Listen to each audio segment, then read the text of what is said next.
Today is November the 9th, 2018. My name is Tanya Finchum, and along with me is Larry Caldwell. I'm with Oklahoma State University, and Larry's a retired NRCS engineer. And today we are in Chickasha, Oklahoma, Grady County, to speak with Dellas Anderson about his long career with SES and NRCS. So thank you for meeting with us today. Thank you. And this project is a collaboration between the Oklahoma Conservation History Society, the Natural Resources Conservation Services, and the Oklahoma Oral History Research Program at OSU. I think that covers it all. And the project is called Oklahoma's Conservation Heritage Oral History Project. So let's get started by learning when and where you were born.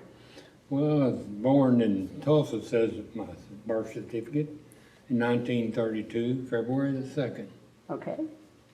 And if it wasn't Tulsa, where was it? Sand Springs. And were you born in a hospital or at home? No, I was born at home. At home. With midwife or a doctor around? No. No? I don't think so. Okay. What did your parents do for a living?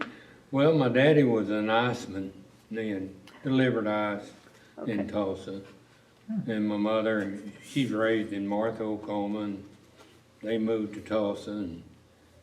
But that didn't last long. She got homesick, so they moved to Martha from there.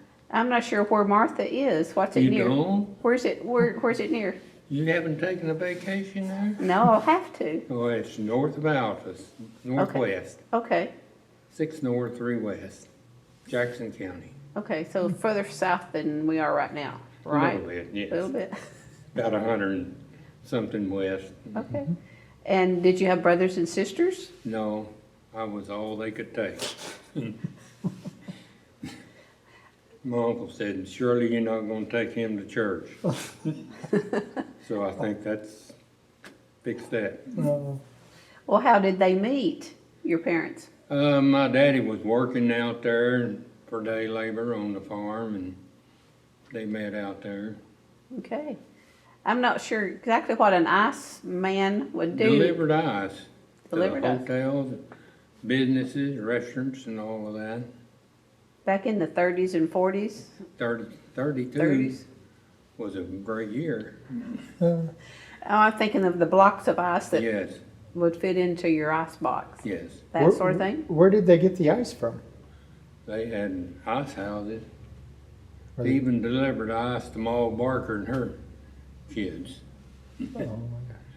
Wow. And the man he replaced says, you don't ask for money, you just take it in, they'll pay you when they get ready. And that's what he did. That kind of during the Depression years Yes. too, yes. Hmm. And then they came back from Sand Springs, they came back to Martha. Yeah. Okay. Were they older when they had you? Yeah, I don't know. Let's see. I guess he's in the 20s. Okay.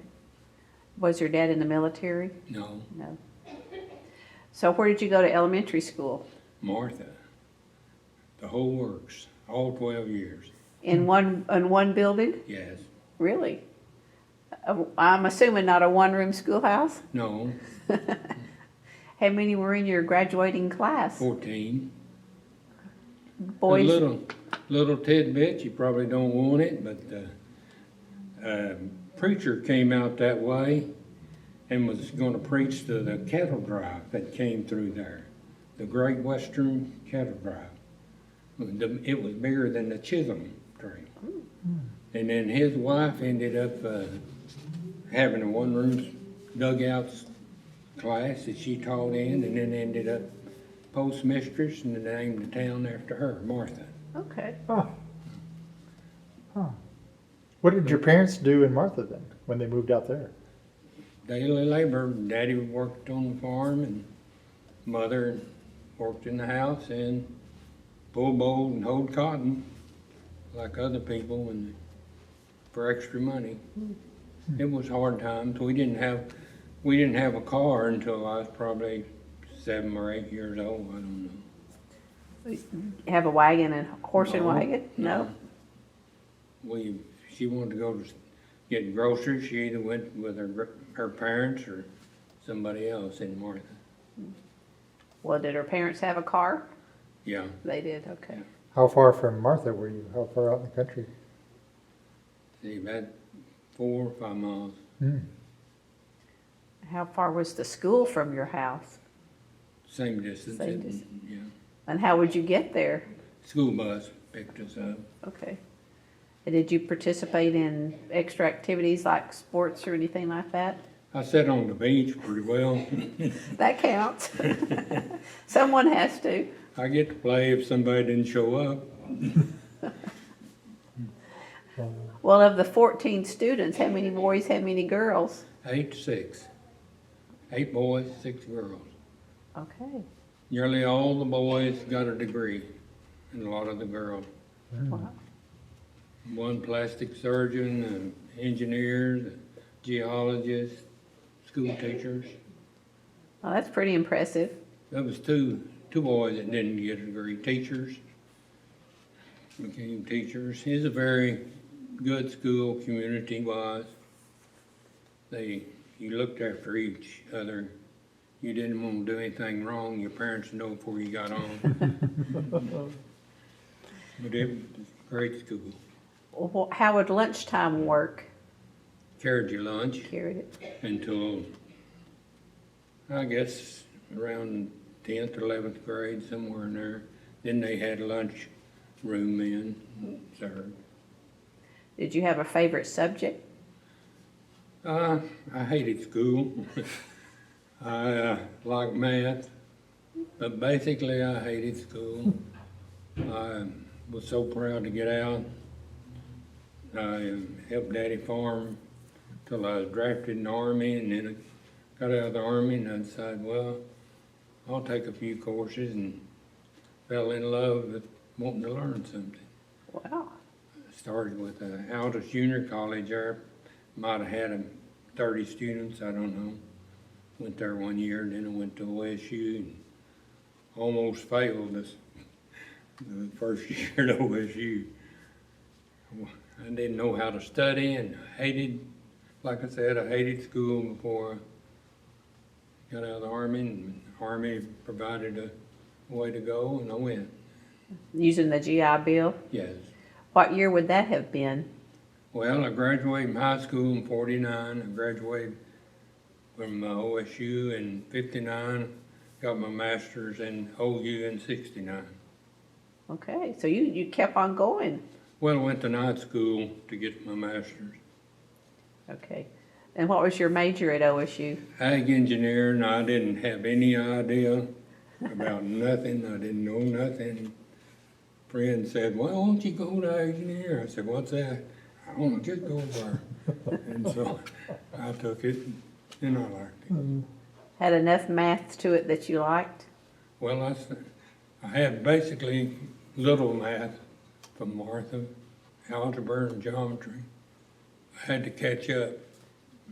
Where did you live while you were there?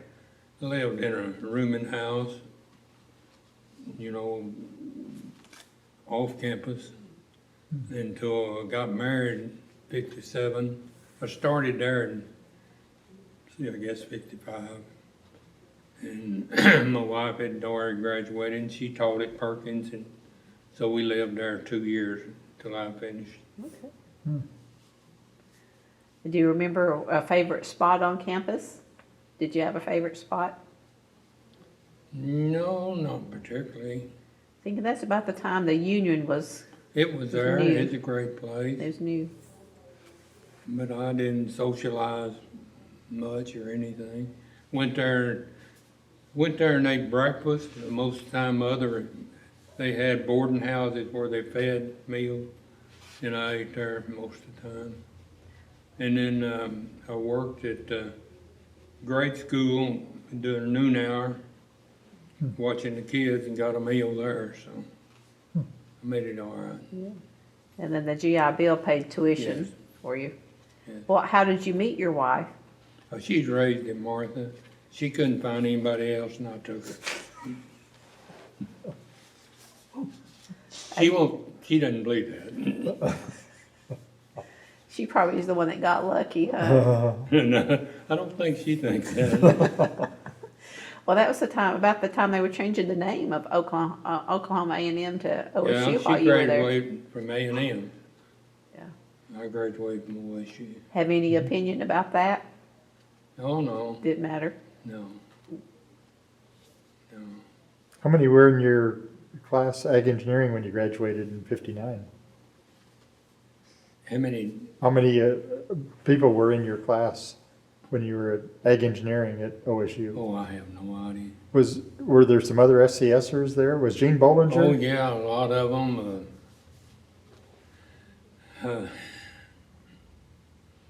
James Ludwig, Irwin Leverton, of SCSers, Was Baker Eads. There were several of us. were they all ag engineers? Yeah, That's ironic that yeah, all went to school together and all started with SCS. yeah. Interesting. Were there very many women in your classes? Well, not in ag engineering. I No? don't think there was one at that time. That's interesting. I don't remember one. Well, did you get to go to any basketball games or football games that stand out? I went some, but I didn't go a lot. Okay. So once you graduated, what did you do? When I graduated, well, I come home, gonna help my daddy farm. No, when I graduated, I was already married. Okay. And then the first place I went was Davis, Oklahoma, under Tom Hay, the project office. So you were with Yep. SCS at that point? Yes. Right out of college? Yes. How did you get that job? Did you apply for it or? Yeah, I sent in there, and one summer when I was in college, well, some of us we went to Chicago and worked for International Harvester. But I didn't like the big city. They offered a position, I don't remember where, but I didn't want no big city. And Gillette, Wyoming offered a position, and I didn't know nothing about Gillette.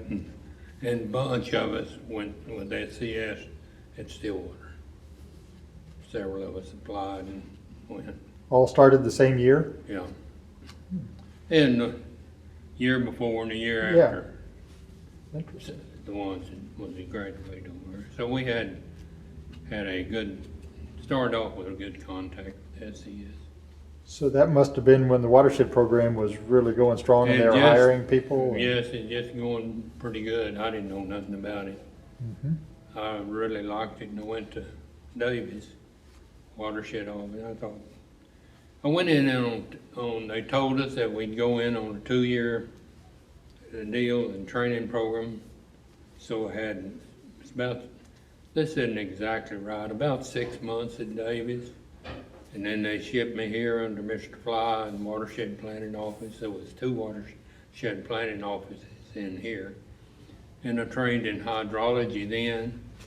And then after about 6 months, well, they sent me down to the district office, which was downtown under Luther Nunley. And then they shipped me to Oklahoma City. There was 2 planning staffs there. And I trained in planning engineer there. It was hydrology under Mr. Fly.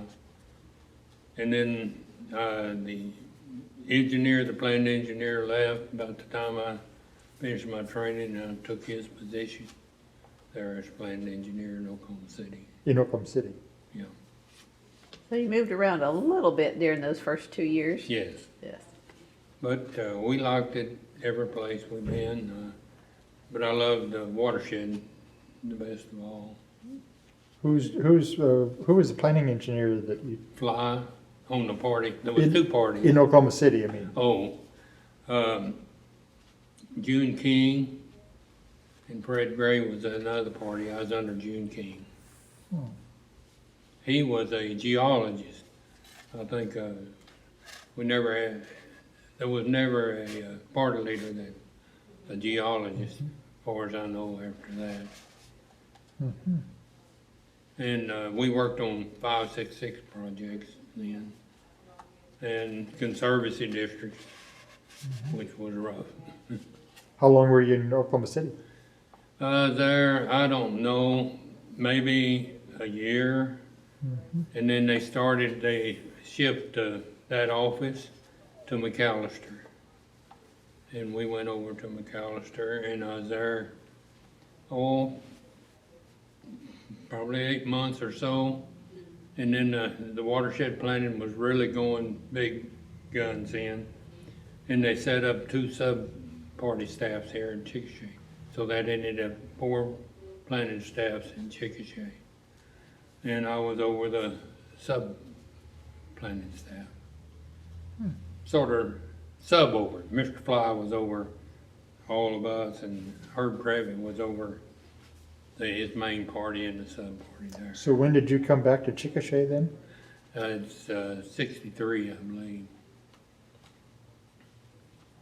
And you stayed here for the rest of the, Yes. that's kind of unusual, isn't it? And switched back and forth. And, I liked hydrology, and so they started consolidating. And then I went under Tom Morton, took over Herb Previtt's job. And I said, Tom, I'd like to try some hydrology again. He said, okay. So he switched me to hydrology, and I liked that, but I didn't do that, I don't know, a year and a half. And I liked that, and then they switched me back to planning engineer. So I've been planning engineer ever since. And then you retired, with how many years in did you have when you retired? Well, I have 34 years in the service. Okay.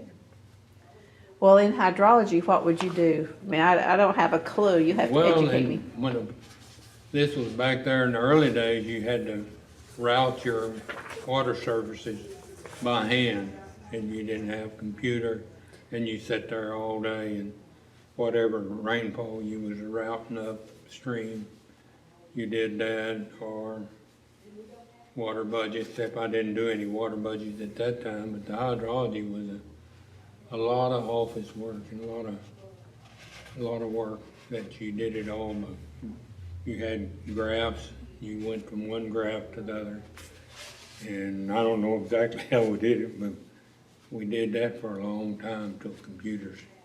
Could you kind of walk through first on a project as far as the survey crews? Did you work with the survey crews on where to get cross sections and where to survey in the field? Well, I'm back and forth and from one staff to another, and be in the middle of one and end of another, or starting another. We had survey crews. Every staff had a survey crew. And then the state came in, provided survey crews. They had 5 survey crews. So any time that we had survey crews, like on 566 watersheds, a lot of times the state would do the surveying. And it's our responsibility to see that the survey was right. And so that was my responsibility on any watershed that we had 5, 6, had the state help, and most of those was the 566 watersheds. And we worked with the Conservation Commission, is that the title of it, and Marvin Emerson was the main guy we worked with, and all we did, we didn't have any responsibility for the personnel, just the data, and how they surveyed it and picked it, plotted it up, and we had one technician that checked it, Joe Kuntz and Lambert, I can't think of his first name, is the 2 I had under me when I was over at McAllister that did that. And very good people, and knew that anything they said, if they said it's wrong, it's wrong. If they said it right, it was right. And that is a hard thing when you go in, and I'm saying for them to check some of the survey crew when they've done all that time, and well, why you need to check me? But they kept that relationship good the whole time. And Leonard Wagner's another one that did that. But my responsibility was picking site locations. Of course, you're hydrologist.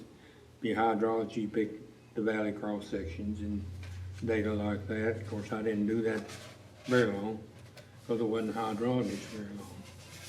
But site selection was a lot my responsibility.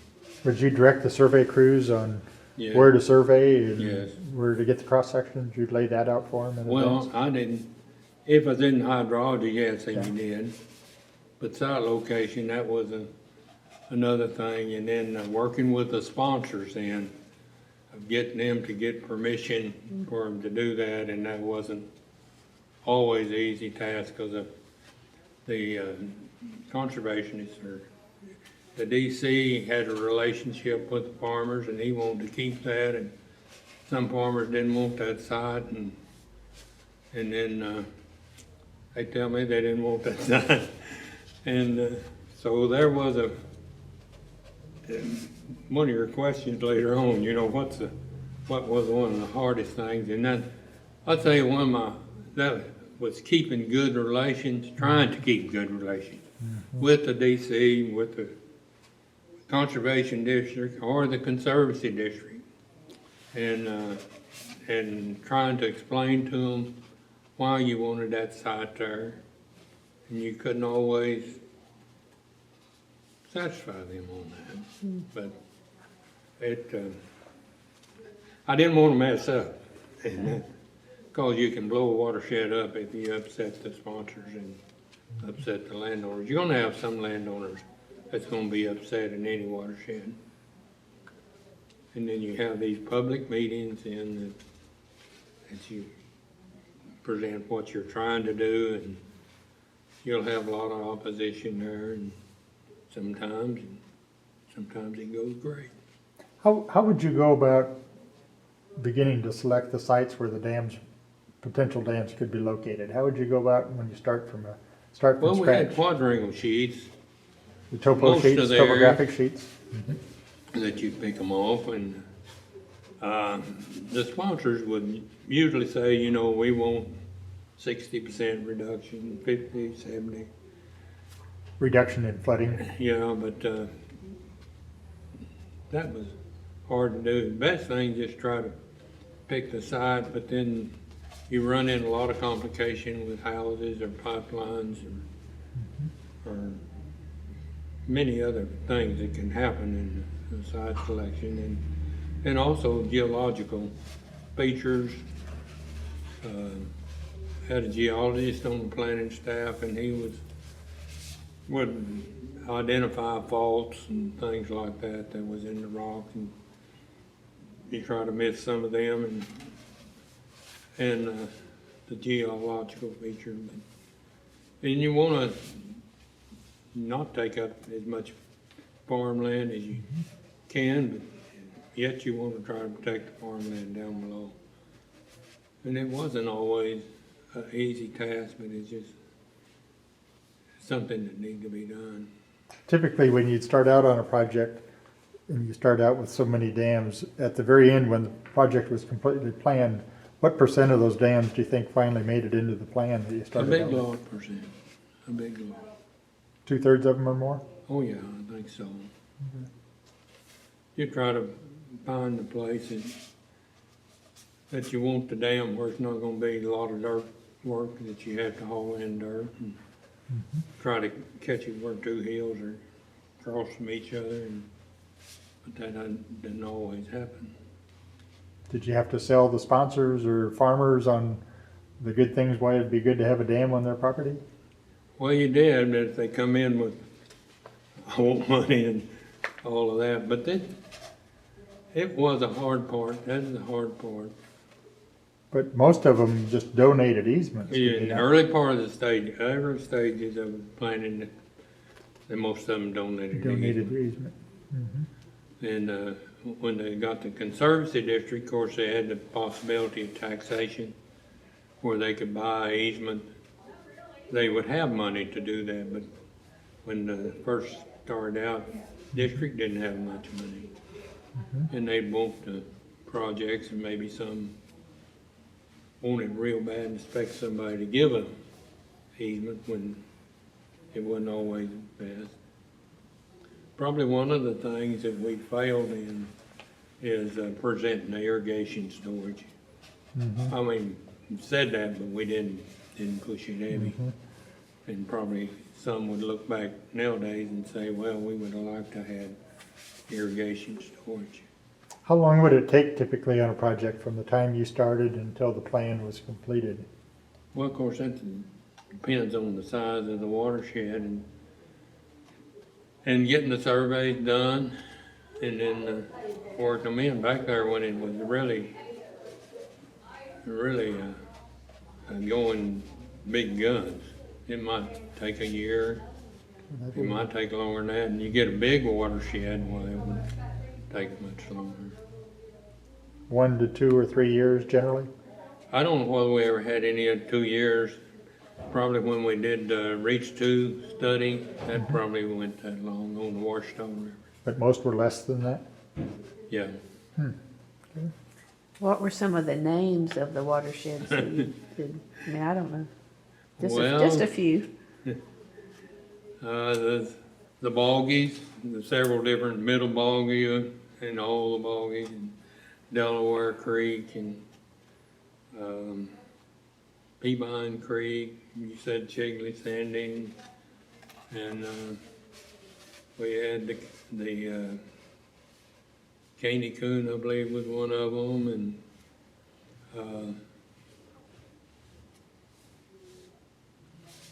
I can't remember a lot of them now, but Covering of most. course, everything on the Watershed, the many watershed names drained into the Watershed River, and real close here, Little Watershed, and So you got all over the state then? You just Yes. worked around in this area? Huh? yeah, because of the way I moved around, and then when you did 566, you was all over the state. Well, we ended up with 129 watersheds authorized, so it's not to be expected to recite all of those. We lost a few, that we hated to lose, and of course, the local sponsors, Uprising. We had opposition come in from off the watershed that fought us. Why would they be opposed outside the watershed?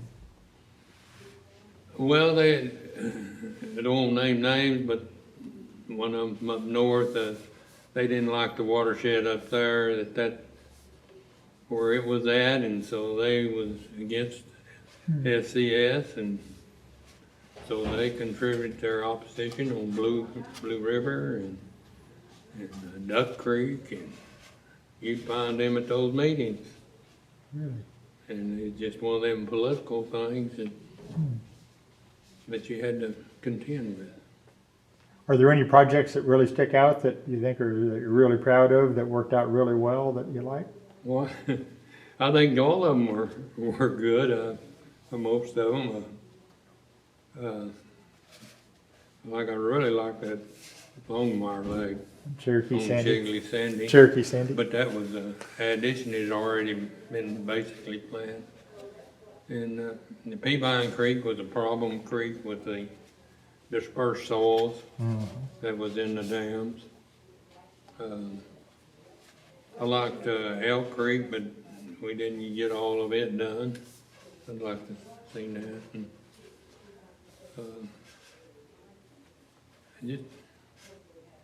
I can't think of some of the others, but the names, but there was a lot of good watersheds.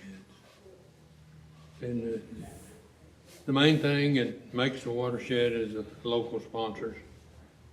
If you don't have them, you're going to be out of it. And they were good. And the district conservationist in that area is very important. His relationship with the people and how much trust they have in him, and there's a lot of leaders out there like Dick Longmire that was a great seller in the watershed program. And there was many others that I don't know who before my time and that were very good in bringing the watershed program.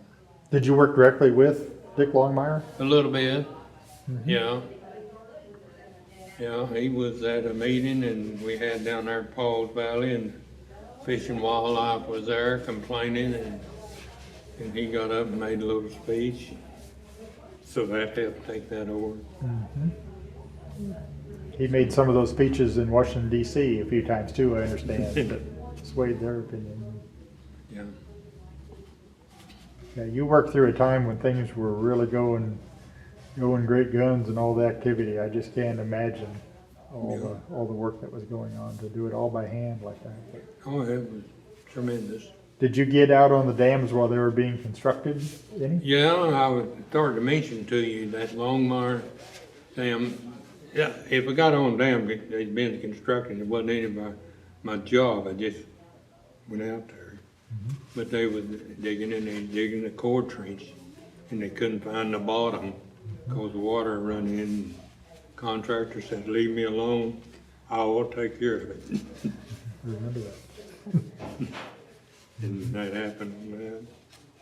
I always like to see the construction going on. And you had some good project engineers and watched them close, and some inspectors that watched them close, and made some great dams. Have you went back and looked at a lot of these dams since you retired and looked at No. them several years later?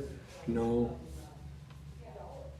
Every once in a while, I see one, well, there's one of our dams, and it doesn't thrill my wife. So it's a pile of dirt. So when was the last time it flooded? But, Yeah.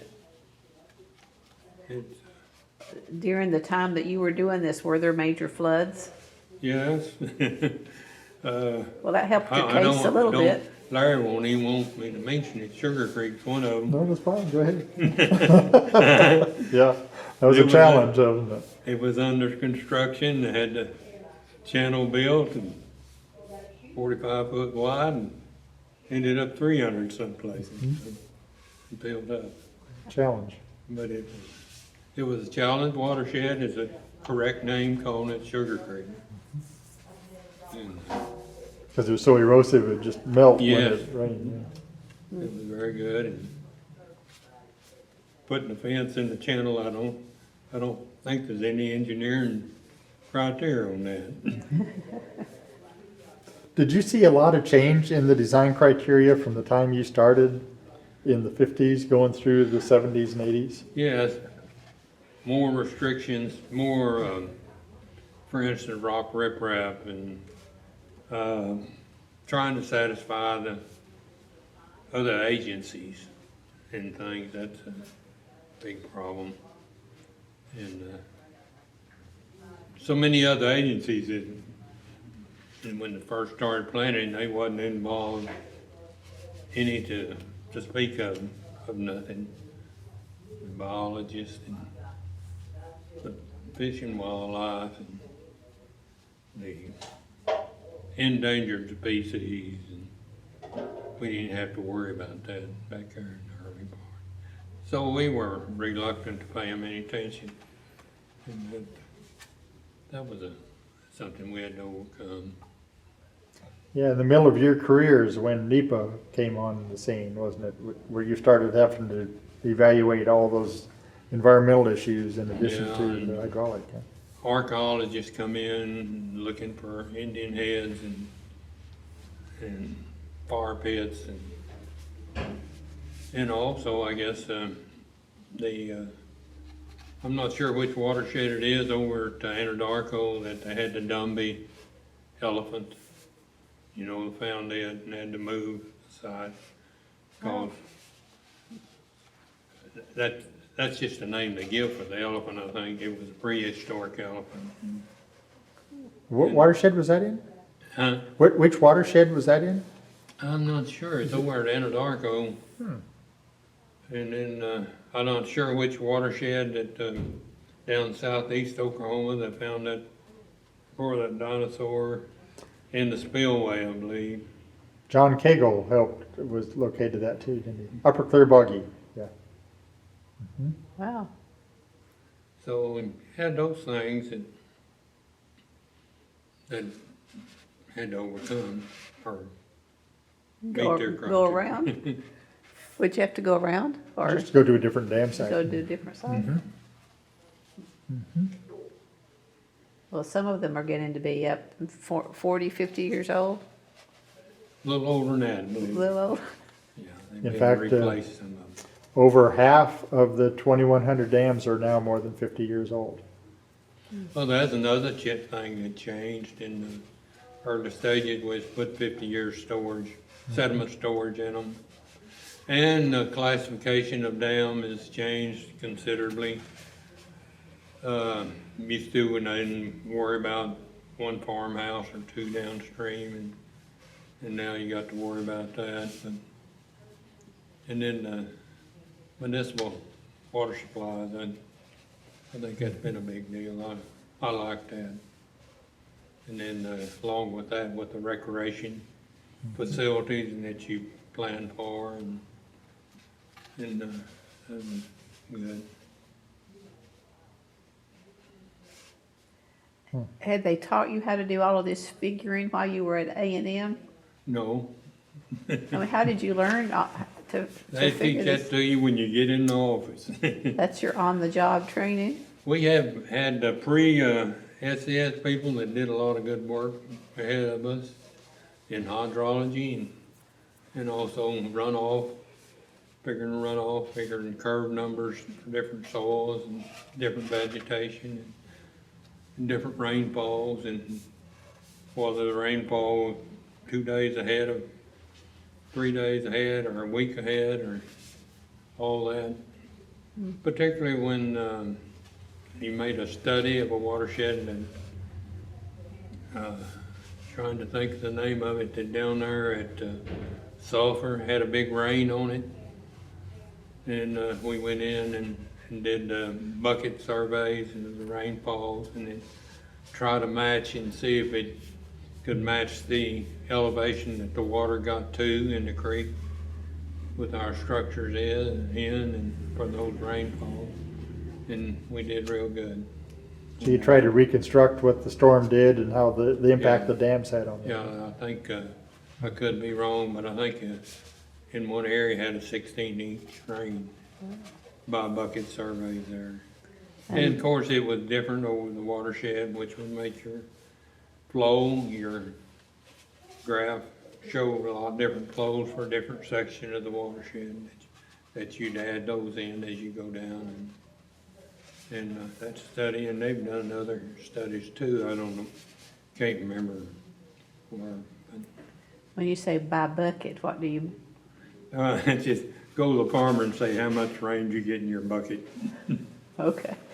They didn't have all the technology of today, They so call they it have to go bucket out. They had a survey. He rain might have had a gauge? rain gauge. They call it bucket, or we called it bucket survey. Oh, it worked. And then you tried to reconstruct that with your designs of the dams to see how much the water would have been there before and how much water was after the dams were there. Yeah. And You build models or just do it on paper? Paper, On paper.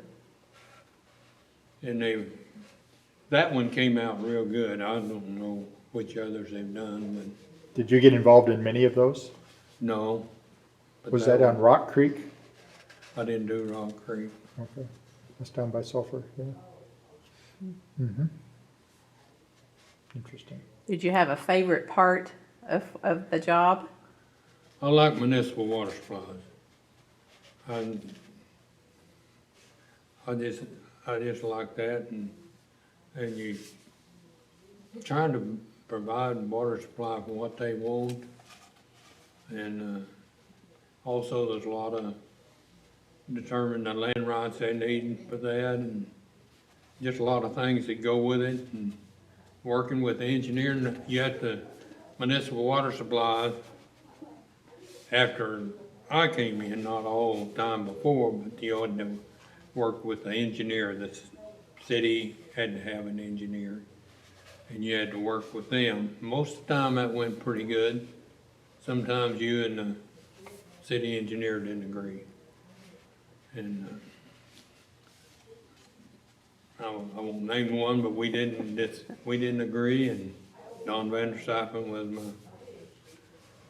staff, and I said, we just don't agree with this water budget. And what are you gonna do? We'll show ours and we'll show it. I don't remember just how we did that, but that is worse than we had in that aspect. Nobody's perfectly right, but it was a lot of difference. We have to find some common But ground somewhere. I like working municipal water supply. Are there any particular watershed projects where you put a lot of work and a lot of effort in that didn't end up, for one reason or the other, didn't end up being? Well, when you say I just say the staff, Blue River. That's a beautiful watershed. And of course, I guess they're building some now or have. Two. But, and that's just when I first started planning engineer, and the first public meeting they had at Tishomingo, I mean, people was hanging out the windows nearly at the courthouse, and they had, opposition had 7 different lawyers there, I think. What was the opposition? What were they opposed to? Well, like I said, this group had come in and had stirred the people up. Really, you know, the upper end, those individuals should have liked them. If we could have sold it to them, we didn't do a good job selling. And I could be part of the problem in that, I guess. But that's hard to do sometimes. And but the lower end is where they really hit them. Is that the project where there was a mailman that was against Yes, it? sir. Yes. I didn't want to say that. Yes, he was local, but those others came in from outside that. Duck Creek, Marvin Emerson and I went over there, and we about got run out. Had a school building there the meeting was in, and I think that's the last meeting we had there. It just, they came in there and. So people came from Duck Creek in Kate County and came No, down? but people came over to Duck Creek and was opposed to it. I see. Huh. But others we had, you didn't always have open meeting then. And Mr. Fly and I, we went to one, and a man and his son showed up. I didn't know what was gonna happen, but it was a rough meeting. But that watershed went ahead and went through. We went ahead and finished it. Did you also have some watershed projects that everybody was all positive and I think ready to do it? in the Washita River and in the early stages, nearly all of them, I think, were people pretty well formed. Did you notice more opposition that would be formed as you got into the later Yes. years on Yeah. more diversity? On the ones where you had opposition and you still built them, Yeah. did they come back around later and say that was a good idea? I don't know. I don't know.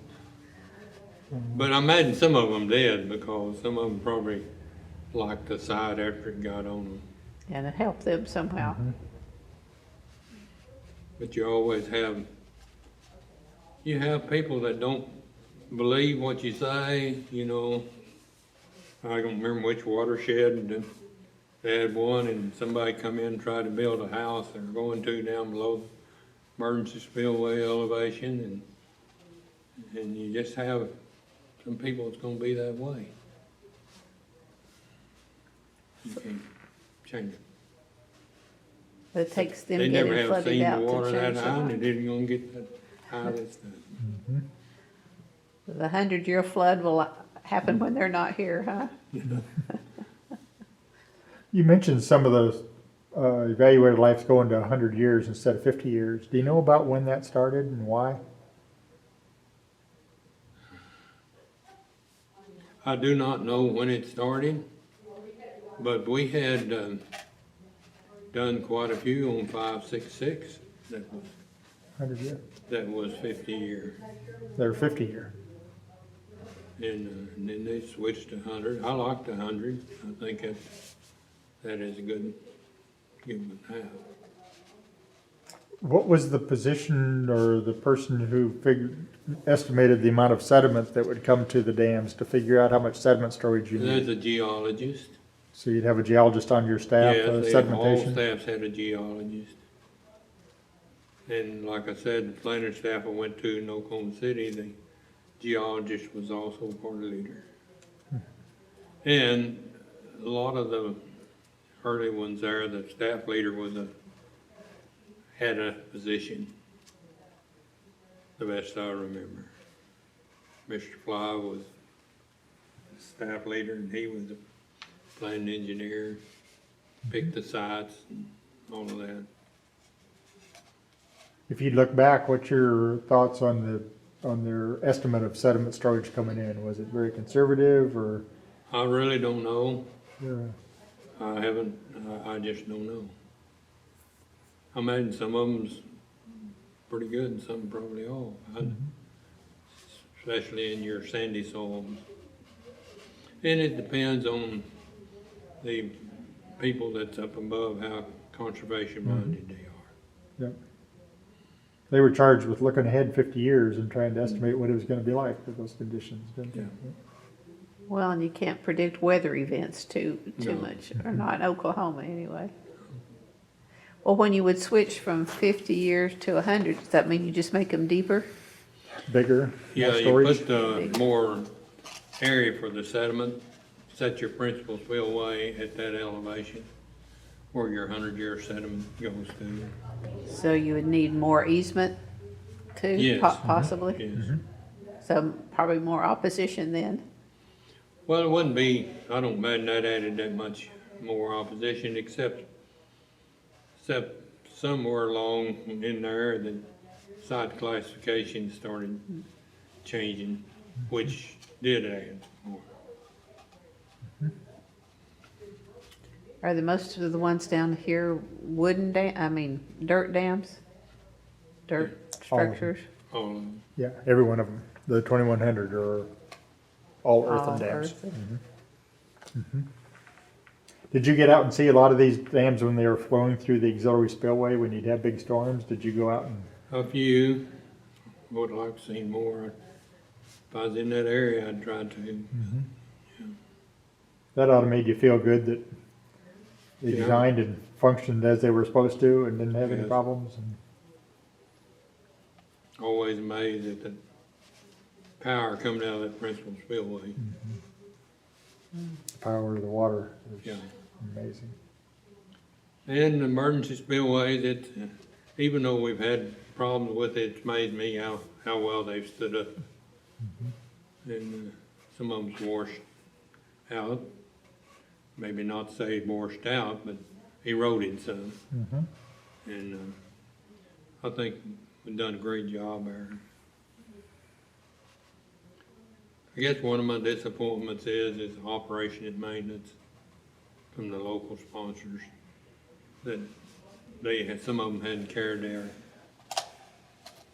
their responsibility out, especially channel improvement.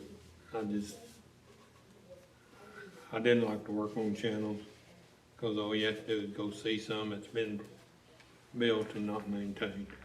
And, Takes a lot of work And- and a lot of money to keep them maintained. but you're just designing for one rain, and smaller rain may cause damage, or larger rain cause damage. It's hard to plan channel improvement. Which would mean keeping bushes and trees and stuff out of the way, Yes. Yeah. and beavers. I don't know why they affect the channel much, but they may. I mean, Yeah, just constant, never ending. and the money for that comes from The man, the money to do maintenance, that sort of thing. Is that a district or it's a supposed to, supposed to? They get most of the money from the state legislature going out to the conservation districts in most cases, but they don't get enough. I don't think at the earliest stages they got money from them, did they? No, they did not. But early on, the maintenance wasn't as much, and now it's getting to be a huge issue. Yeah.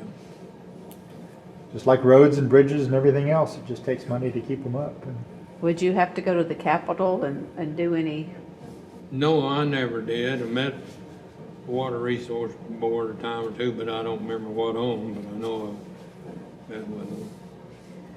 did you have an opportunity to move to other places once you, or did you just want to stay in Chickasha? I had an opportunity and could have went to Nebraska on the river basin, and I could have went to some eastern state, I don't remember. Hydrologist, I think, had position, but I wasn't interested. I like Oklahoma, Oklahoma's home. but I think Nebraska would have been a good move. But it was problems I didn't feel like I was ready to handle then, and that I didn't feel like I ought to go. Any of your work potentially impact Martha? Oh, man, no, No? no. pretty flat over there. Yeah. isn't it? Yeah. Not even for their municipal water supply? No, No? No, No. too flat, yeah. In fact, I don't know where they get their water supply. Is it wells? they're on the rural water district, and that comes from, I don't know where the wells are, but Yeah. they get theirs from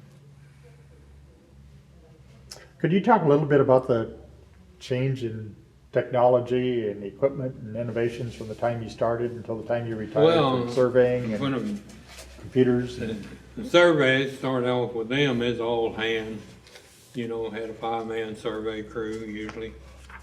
And they take tremendous days to survey just a site. And we didn't, we might pick a site by using quadrangle sheet, but we didn't think that was accurate enough. And most of them were, because most of them was on I can't remember what contours they were on them. But you couldn't get good data for that. So you had survey crew, most of them left on Monday morning, come back on Friday. And they went all over the state. And so the instruments we had then was transit and the level. And then they moved up to better quality instruments and I guess more accurate, but they just did that just well before I retired. And then you got the satellites that you can have the surveys from now, and you can get quick data, and it took out tremendous man hours. Just like the hydrology took out tremendous man hours with the computer. So that phase of it really improved. But the vast majority of the dams built in Oklahoma were all surveyed with the dumpy level and transit and plane table, I suppose, were they not? Yeah. Paper and pencil? Paper and pencil. Just a tremendous amount of work. I know some days they'd have to spend all day just chopping a line just so they could see a line Well, of they sight. get that table way back there, but then we moved to just strictly transit and plotted up every shot by the coordinates, by the azimuth and all that. And it took a long time, and it took a good while to plot it up.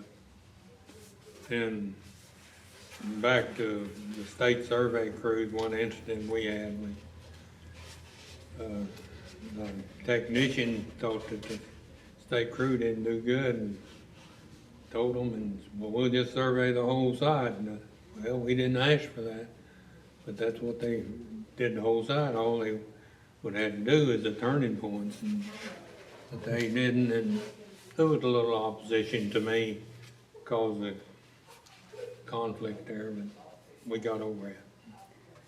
Who would plot it up? Would the survey crew plot it up, or would that be another? That survey crew would plot it up. So when you would get it from the survey, the survey would be done and all plotted. Yes. What did all those survey crews do when you got into the middle of winter or a week of rain or whatever? Well, a lot of them could be plotting. I mean, you know, you go out and just get the data and then you start plotting it up or whatever, and then you're gonna sit around sometime if you can't find something for them to do. Where was their office at, the survey crews? They rented a place. Well, they were Watershed we owned. They rented a local place in some town, like Meeker or whatever town it would be. That's on the 566 project. I guess the state paid for that. I assume that's who paid for that, their office rent. Was it kind of like a draftsman too? I mean, if you're having to draw, it'd be more like a big. It would make sense that they would plot them, I guess, since they were out there, the ones Yeah. that could visualize it in the field and they knew what they were trying to survey and plot it up. I never knew who really They did the did. plotting. They did all And then that. our technician checked them. They checked those maps and they're plotting and it was a very, I'd say, delicate task, but they handled it great. Under some really extreme conditions, I suspect, in the summers and with the vegetation and the And so varmints. they would leave on Monday morning and come back on Friday. So they had a lot away from home time, which it's hard on them. And before cell phones. Yeah, we didn't have cell phones. They didn't have, there at the last, they got those radio communicating for the survey crew, for the technician that's out there getting the shots. They so far or in the bushes you couldn't hear you, and they get them on the phone, move left, move right, move back, or whatever. Be kind of like two-way radios or Yeah. whatever, right? So that was used then. I forgot all about that. You'd have to have boots, wouldn't you? If you're Well, out, you know, if you're out in that kind of. They was in all kinds of briars and everything else. They really, then you had to see your shot. You had the elevation, you had to see the point. Now you got these surveys and you pick it out.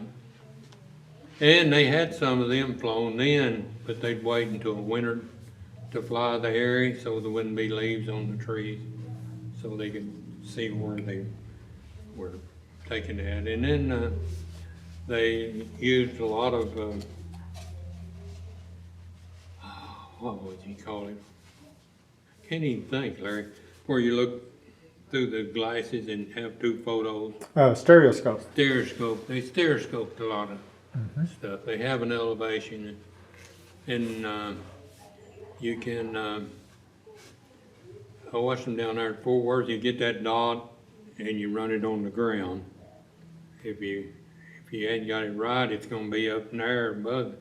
You've got the wrong elevation. When you're running your contours of your map, you set elevation, you're gonna run. And you take that dot and you have it right on the ground. If it goes in the ground, you're not right. And they did a lot of stuff like that. Some of the sites that we had flown. So you have, in the office, you have two photos and a stereoscope Yeah. and you look and it would give 3D relief and you could float that dot and it'd be the common elevation around there. Yeah. That was quite an innovation at the time to think Yeah. you could do that. And they did a lot of that on cross sections and stuff. Take that data and use that stereoscope. So they'd have to mow grass. If you're cutting things out of the way, getting things out of the way as you Oh, went. not that low. They were just trying to cut the trees and the brush so you Cut the- could see through at 4 or 5 foot. Yeah. Yeah. They did a lot of that. Terrible work conditions, I would think. And briars and that. I'm thinking snakes. Well, they had a few snakes. And had an incident, won't tell the watershed zone, and caught fire out there when the survey crew there, and they blamed it on the survey crew and had that to go with. Back then, nearly everybody smoked, and they accused them of setting it on fire. accidentally or whatever,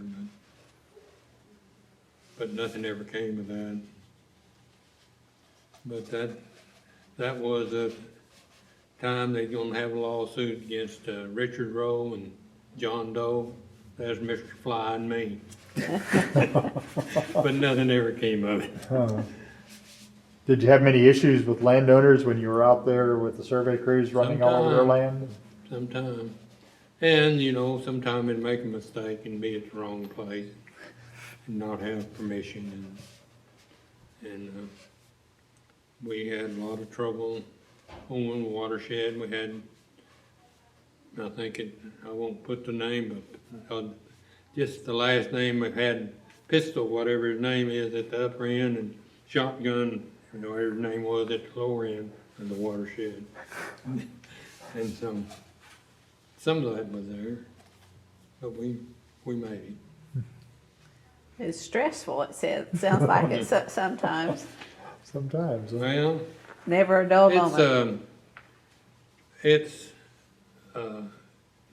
I didn't have it, but it's great to have a talent that you can work with people and settle those issues. And that's what a party leader needs to be. And when the 566 project that used the Conservancy District, they had to take them to court and present the plan to court.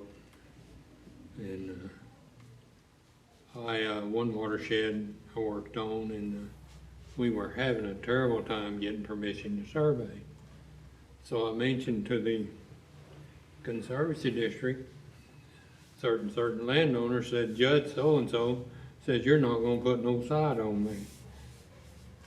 And so I told the sponsor that. And we developed a plan, and when we went to present the plan, and I was on the stand, and Judge so-and-so says, call my name out, that I had made that statement, and that he was not that type of person. But he proved the plan anyway. But I felt pretty well disciplined. So you have to be careful what you say and how you say it. You can be as honest as you can be and still not the thing to say. So some of the district conservationists were real good at handling those situations. Well, in your 30 years, how many different ones did you work with? Do you just a ballpark figure? 10, a dozen? Oh, more than that. More than that. Because I've been on many watersheds. Like I said, I might just be in a little part of it or tail end of one. Yeah. Because when they had 4 staffs and ended up with 1 at Chickasha, you had a lot of consolidation. And they had 2 in Oklahoma City and 1 in McAllister. So it's a lot of consolidation, and you can do bits and parts here and there. It's a long way from Martha, that's what I'm thinking. Yeah. Phil, with all the work you did with hydrology and designing of the dams, what's your recollection when computers first came on the scene? Oh, I hated them things. Oh. Would you rather have done it by hand at that time than try Yes. And then them cards, first you send it off to Fort Worth, and they punched the cards. And then you got where you had to punch the cards. We need to go back like we were. And another thing, you don't trust the computer. When you've done watersheds, where you get to know, well, that water ought to be about here. And then you send it to that computer, and it has it some other place. And you feel like that people that's taking the computer data better know about how things ought to be. And I think they should have at that time. But getting the trust of the computer I didn't have that. I didn't want it. I never wanted a computer. I didn't want one in my house. How long did it take before you finally accepted the fact that a computer was okay? A long time. Yeah, a long time. So you retired in what year, 87? 90. Or 94. 94, so they were, computers start showing We'd up in the going 90s, early 90s? Big guns on them and everything, and they're great for routing structures, determine the spillway elevation, determine the width of the spillway, the size of the principal spillway. The water budgets, they're great on them. They really, and just really cut out the time. And another thing, you know, when you did everything by hand, you didn't want to try many different sizes of spillways or emergency spillways, because there's a lot of work. But with a computer, you can just throw in a bunch in there and try. Same way with the water budget. You don't want to put many different demands of how much water you want per month, because it takes a long time. Put several in the computer and you've got your answer. No, it doesn't make it. Yes, it does make it. So that's main. But it took you a little while to really appreciate that after a while, huh? Do what? It took you a while to appreciate Yes. the value of that computer. Yeah. So when you first started out, you would fill out the forms and they'd punch the cards in Fort Worth? They punched the cards. Yeah, we filled out the form. They punched the card. Do you know about when that started? Or Oh, man. would that have been in the 60s, Oh, I wouldn't think so. 70s? I know they were doing that in the 80s, punching cards. I'm afraid to say anything. I would say 80s, but maybe no. Let's see, I did. It may be in Early 70s? times when you're old like I am, time passes fast. So I really don't know. I didn't realize that you sent those down to Fort Worth to punch the cards. I Yeah. had not heard that. They should have kept that. Way I felt. So then when you started punching the cards, what did you do with the cards after you punched them? I guess we sent them down there to be run. I don't remember how we did it. Fort Worth or Stillwater? It'd be Fort Worth. Fort Worth? I'm pretty sure. I just don't, I don't really know. And you did that by mail, right? You put it in the Yeah. mail and you had to have a lot of patience at that time, didn't you? Right? Right now you expect I've the never answer. had that. Well, I never did have that. But some of them early people down there did some great job of Dean Snyder, I think, was one of them, and some others in the hydrology phase of it. And the municipal water supplies, it has changed tremendously. Like they didn't have an engineer, they didn't have to have an engineer we worked with an engineer and there's a site or two that went in, probably shouldn't have went in. And we didn't do enough studies on water budgets in the early multi-purpose sites. You think there wasn't quite enough water yield Yeah. to be dependable? Earlier, you mentioned you earned your master's from OU, your master's degree from OU. Did the SCS send you to that, to do that program? No, I got that by accident. I wanted more classes. I wanted more classes on water flow and things like that. So that's went over at night and took courses. First thing I knew, I was halfway through and had about all I wanted. And somebody said, well, you as well finish this for us. So I went ahead and got my master's in civil engineering. Okay. And that helped with whatever you were doing during the No, I don't day? guess it helped any, it didn't increase my salary any, but it just, that's what I wanted to know. I wanted to do a good job And I don't know if it made me do any better, but it's something I wanted, and Daddy said, well, in the war you going over there for? Well, you need any more education. I'm to start with, so I need more. How far had he gotten in school? 8th grade, And your mother? and my mother both. Oh, well, And knew more when he died than I ever know. it's amazing how they knew so much with, Well, they had Well- more common sense. We can't find it. that's probably true. Did you work in this building or were you in No. another building? There was some old barracks that was for a hospital in World War II out here at what we call Borden Park. And there was 2 barracks. One of them was a psychic ward, and we was in that side. Mr. Fly was in that side, and Herb Previtt was down the street. So we were there for years, and we had a storm come in here and blew part of the roof off, and then we were reduced. I don't know how far down we had reduced then. Maybe what we had just down to 2 parties in. But we went there, and then we went down into the bank building down here. 2nd floor of it, no windows. Well, it had one side had windows, the other side didn't. I was on the side that didn't, and I didn't like that. And then we went there, we went out here south of town in a building, and then we moved down to across from where well, it's called Quality Inn now. There was a building there, we moved there.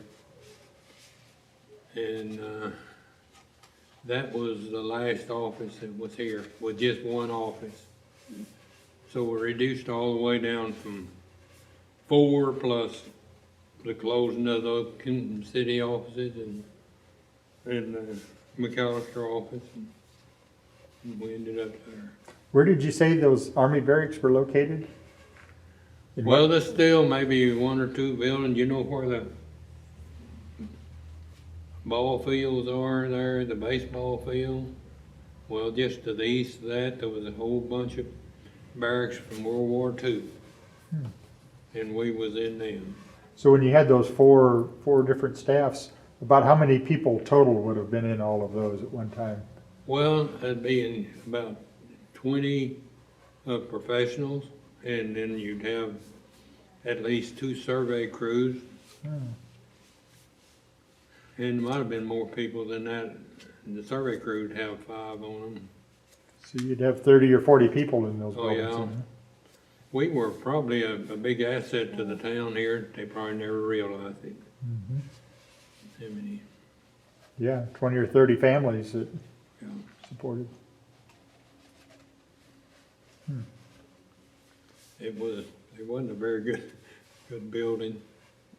On our storage room, we had the papers, typing paper and processing, carbon copy paper and all that in there, and went in there one day and the termites had eat a whole bunch of it. So it wasn't the best in the world, but we made it. In those days, everybody smoked nearly. It's just a smokehouse and coffee break. Can't believe I stayed in a room like that. Mm-hmm. Were you one that smoked? No. No, you didn't. No. But we had good relationships in the party. Of course, the secretaries stayed a little cross with each other sometimes, 2 different sections. But that just Did the families do much after hours together? do I? Did the families do much together after hours?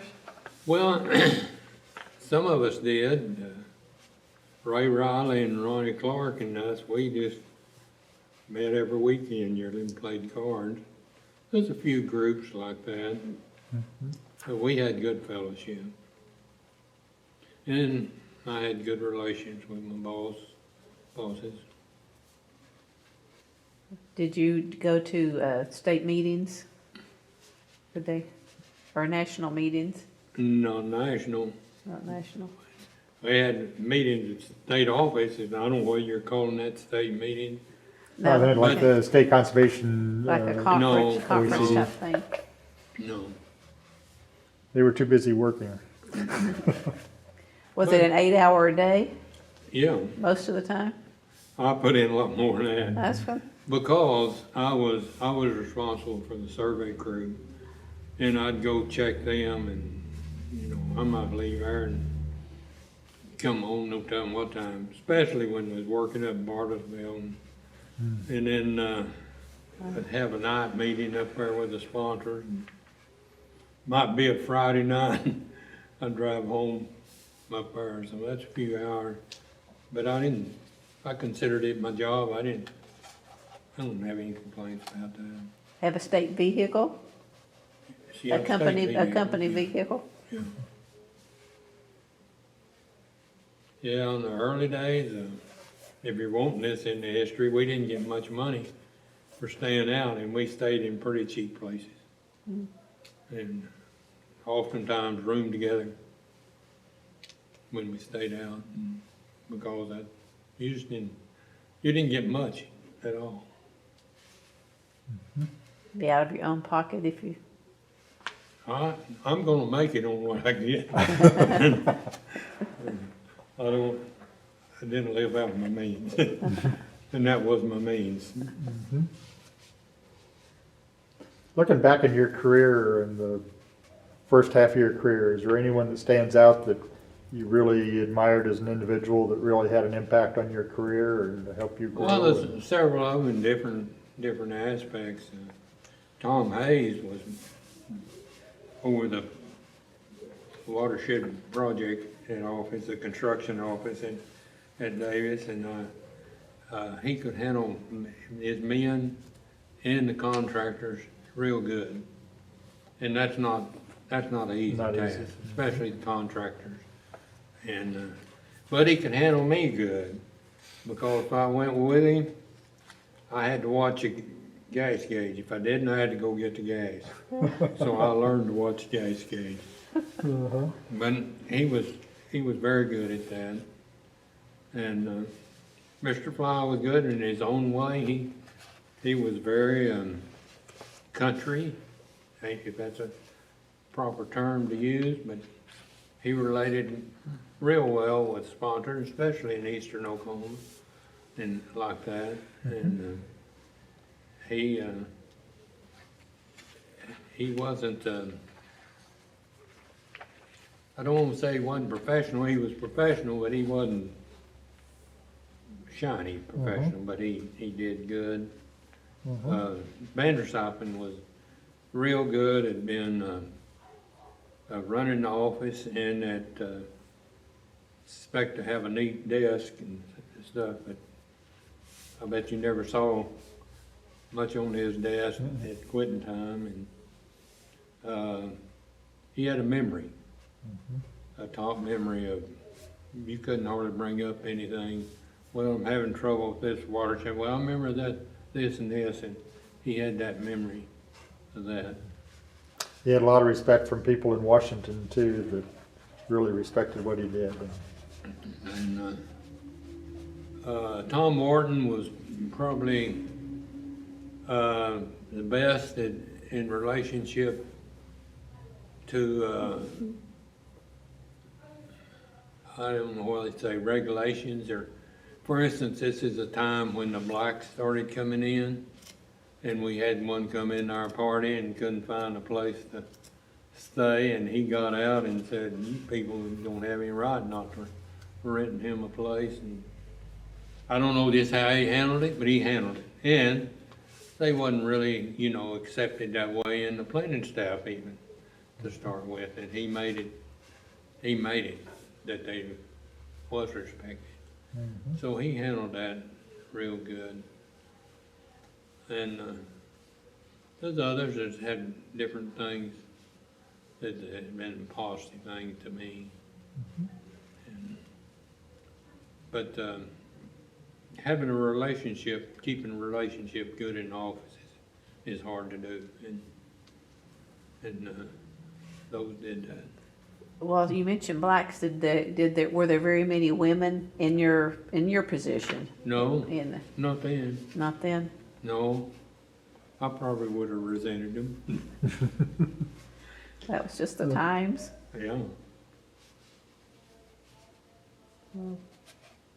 I figured if they weren't in your class at college, they probably wouldn't have been working No, side by they didn't side come with to you. work, you know, engineering to the very last part of my career.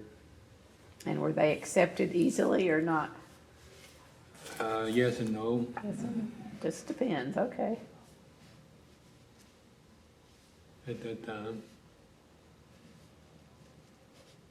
Do you have a highlight? If you're looking back over your 30-something years, is there one particular event or something that just comes to mind first?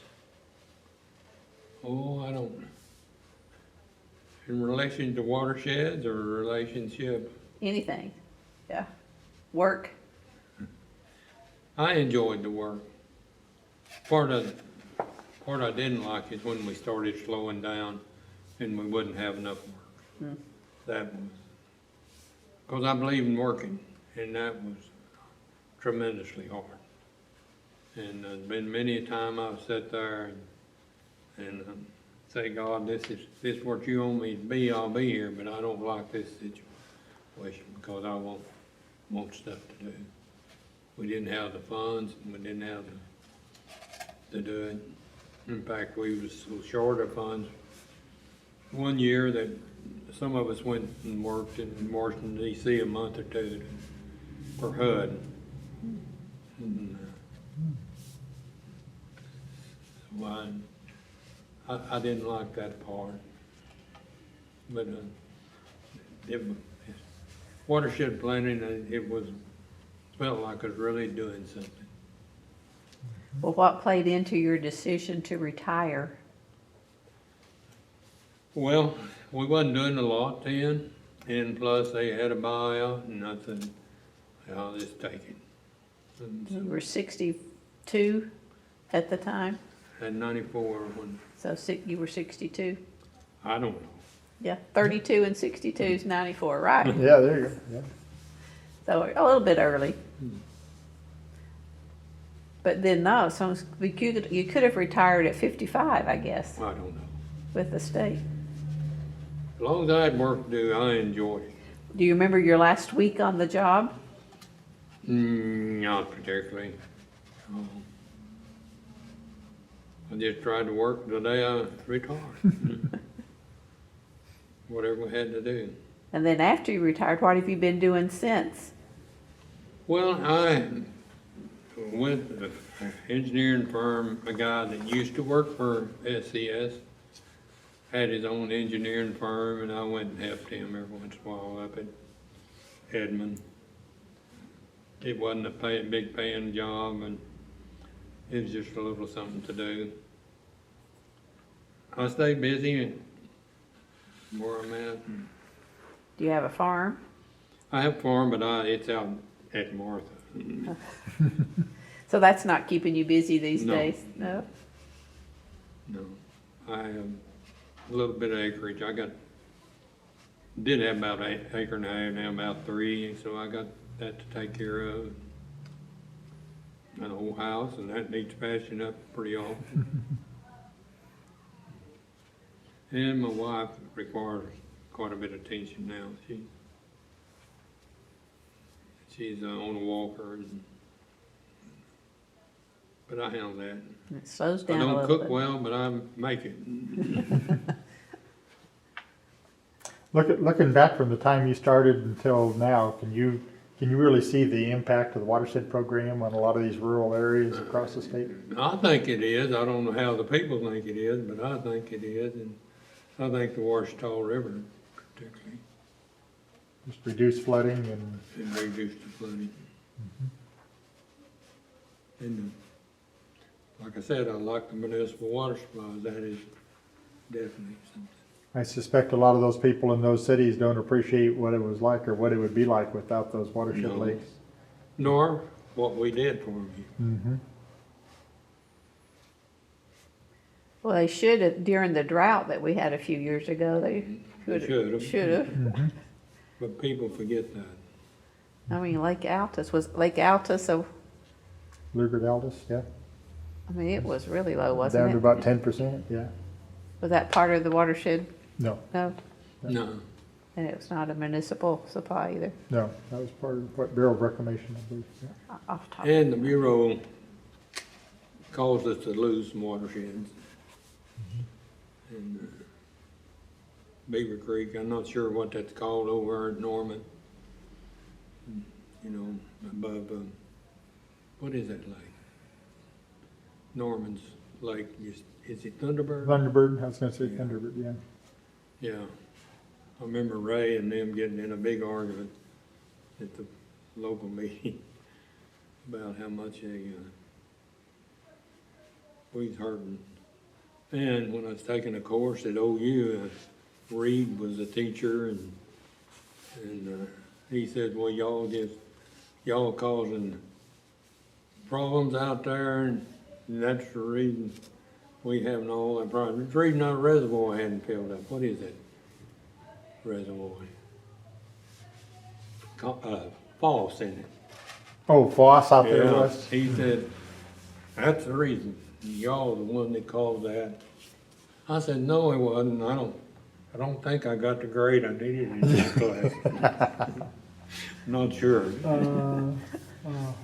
But he had did the study for the Bureau. Oh. Right here, Little Beaver watershed was like that too. Was Yes. it Comanche Lake, was it, that they were concerned with Yeah. the water yield it would impact? We had some good sites, had been good sites. We could have done a lot of benefit. You think that's still an issue today? That watershed is still officially planned. Do you think they'd ever allow I dams to don't be think built? Bureau will ever allow you. Because of No, water but- rights, huh? And I think that, well, the sponsors got the water rights, but I don't think they sponsors, who is it, Duncan, and I don't remember who else is on that. They probably wouldn't, they'll probably listen to the Bureau with it. And I tend to if I was them, but I think we would help. I think we would help maybe more than the damage we do.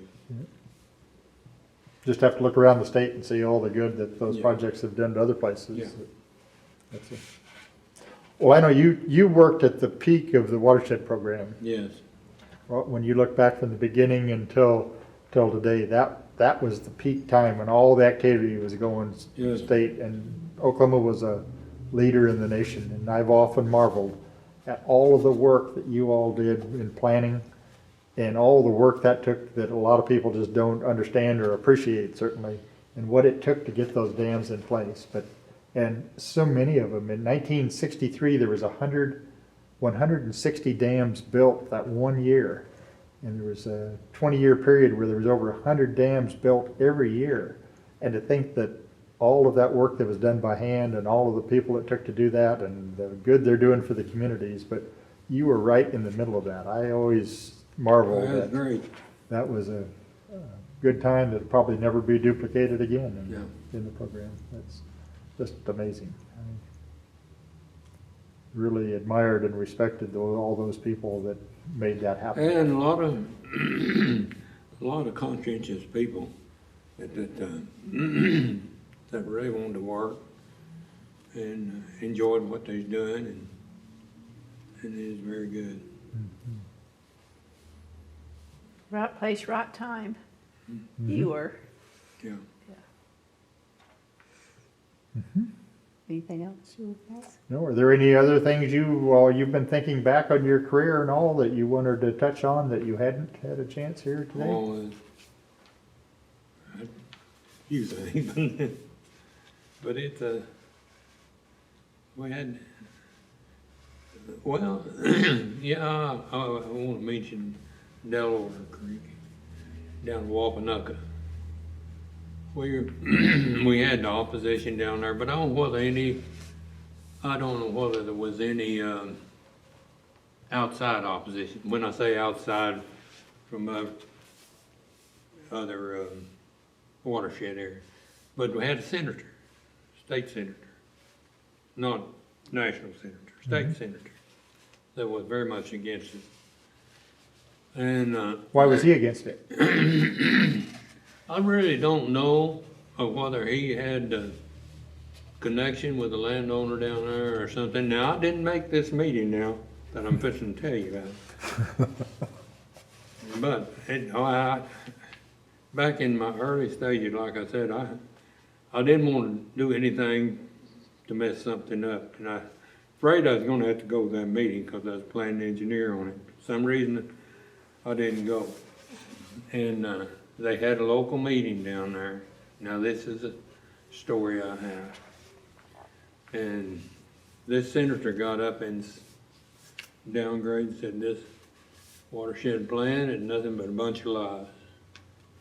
It says here there's so many floods. And you know there's not that in other places.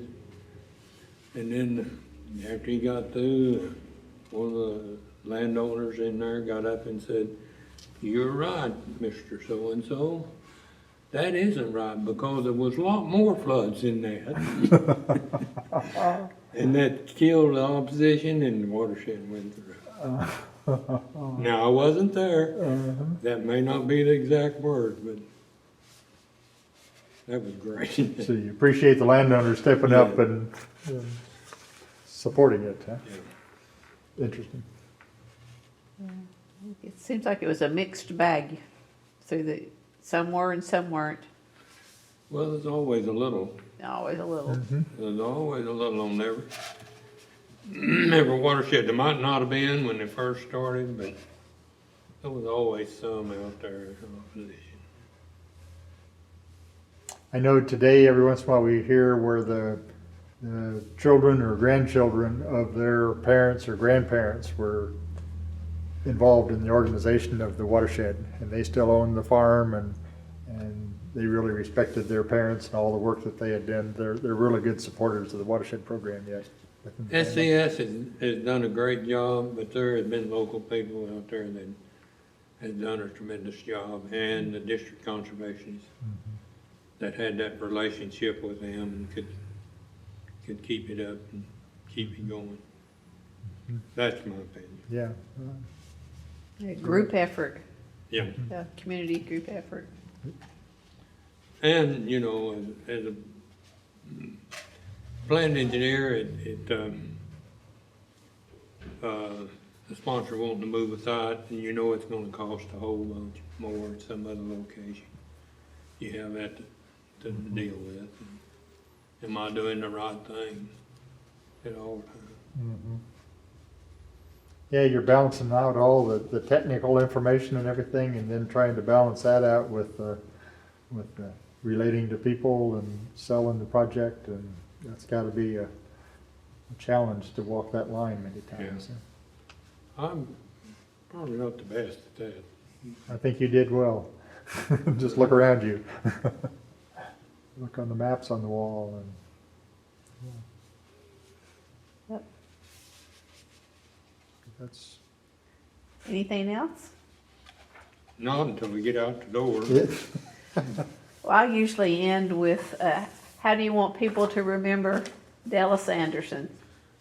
Do what? How do you want people to remember you? I always wanted to be thought of that I worked and that I was honest and I tried to do my job. Okay. I wanted to be a good staff member and I wanted to do a project that was good. And I probably hadn't kept up with that all the time, but it was good. At least 99.9% of the time, I'd say. Right? No. You did good. You did good. Well, this is completely off topic, but I want to know if you remember the moonwalk. 1969, when we first walked on the moon. Well, yeah, Do you remember that? Do yeah. you remember where you were or what you might have been doing when that happened? You don't have to, I'm just I curious. don't know. Okay. We'll scratch that then. Didn't we get a day off work I don't think so. I think they did. I think, Where were you at? huh? They Not were, in Oklahoma. no. Well, maybe that's You it. might have got a day off. In Iowa, No. I think they did get the day off on them. Not in Oklahoma.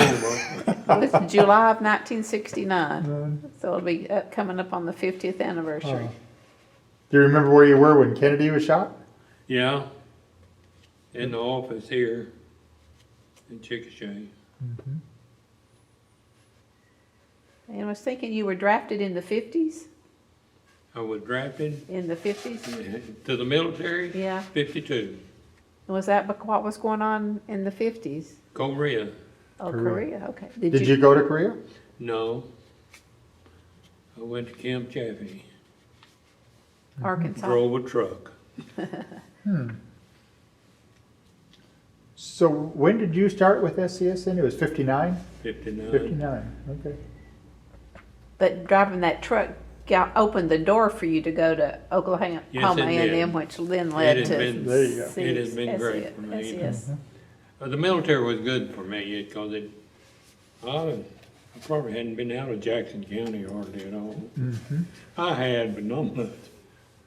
And it opened up a new world to me, and I needed that. Well, I think this county's lucky to have gotten you back for so long. So thank you for coming today and sharing with us. It's been great. Well, you'll probably want to ditch it, but I don't blame you. No, it's been great. Very good. Yes, thank you. Thank y'all. I've always admired our design section and how they watched after whatever we did, and some of us made a few errors along and they'd catch them, and they did a great job of doing that. And there's a lot of other people that's the construction office and all the geological surveys that they make at the sites and things. So no one individual is kingpin. It's just one individual is part of the group. But without that one individual, it might not have Well, come to pass or stayed put, right? yeah, A lot of people making a contribution for the big picture. But I remember Gerald Younger always had a lot of respect for the planning staffs and was always having a lot of interaction on the design. When Gerald was in the design staff, and Max Dominic, he always had a lot of respect for everything that happened out there before. well, they were great people over there. Mavis Jones. Yeah. I think Mavis was involved in a lot of the state survey crews for a while, was he not? He might have been, I do not know. I don't remember. But we had a bunch of them state survey crews at a time sometimes. At least 3. That's a bunch to watch after. It is. Would you encourage anyone to go into the business now? Soil conservation?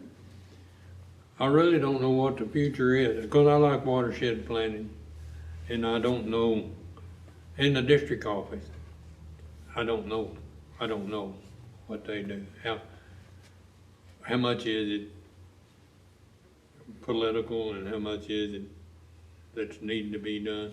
I think a lot of the farmers have learned a lot of conservation and don't need as much help as they used to need. But I can't say that to know, because I'm not in their position. Well, you said there's so many more watersheds to build, sites to build. Yes, 2,100 have been built, and there's still 330 dams that have been planned but not yet constructed. And I suspect a lot of those won't be because of houses and other things, but there's still a lot of them that are viable projects that could be when the funding comes. So. And the funding is now coming. Believe it or not, nationally, we're now getting $100 million per year to build new dams and new watershed projects. So That's amazing. it is. That had built all that stuff out west. It wouldn't it though? It is. Yeah. And now it'll only do 1 or 2? Yeah. Now you can still only build 10 dams, but yeah. Oh. Okay, we done? Yes, I think so. Okay, thanks again.